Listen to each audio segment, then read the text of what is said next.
tibok ng iyong puso.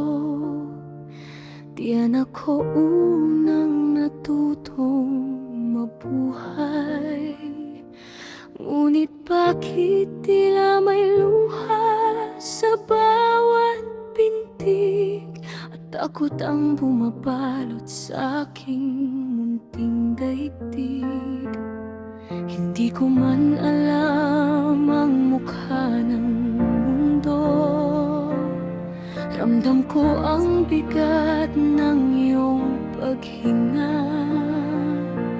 Ako ba'y kasalanan o isang biyaya? Bakit tila ayaw mo akong makita? Hindi ko pinili ang aking pagdating. Wala akong alam sa mga nangyari. Isa lang akong munting buhay na nangangarap ding mayakap balang araw.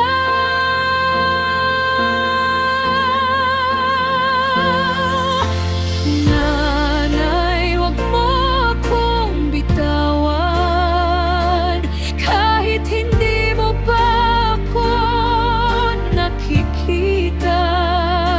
Hindi ko alam kung kanino kakatid. Ikaw lang ang tahanang aking nararamdaman.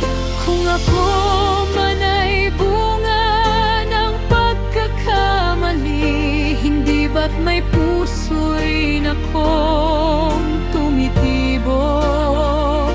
Bigyan mo sana ako ng pagkakataon na maranasan ang mundong ito.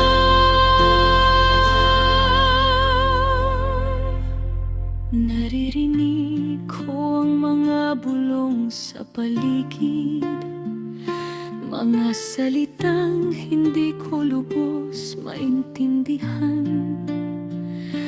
May nagsasabing hindi pa raw ako handa, ngunit ang puso ko'y pilit nang lumalaban. Kung maaari lang sana akong magsalita, yayakapin kita sa bawat pagluha.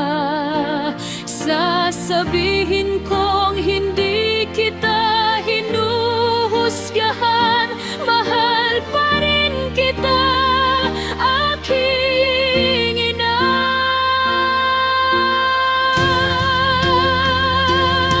Sa gitna ng dilim, ako'y nananalangin na may liwanag pang darating. Kung hindi man ako ang iyong inaasahan, sana'y maramdaman mong mahal pa rin kita.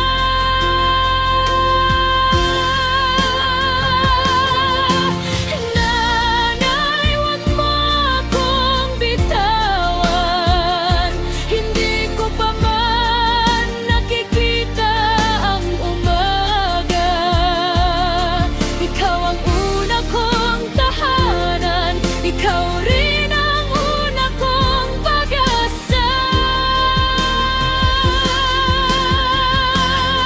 Hindi ko alam kung paano at kanino kakapit, kaya sa'yo lamang ako tumatawag. Kung may buwang pa sa iyong puso, hayaan mo akong mabuhay.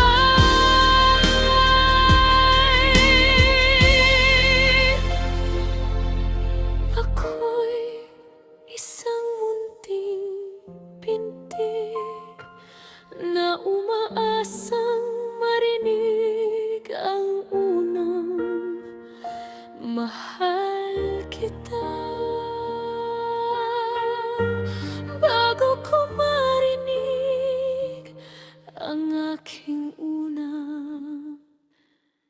iyong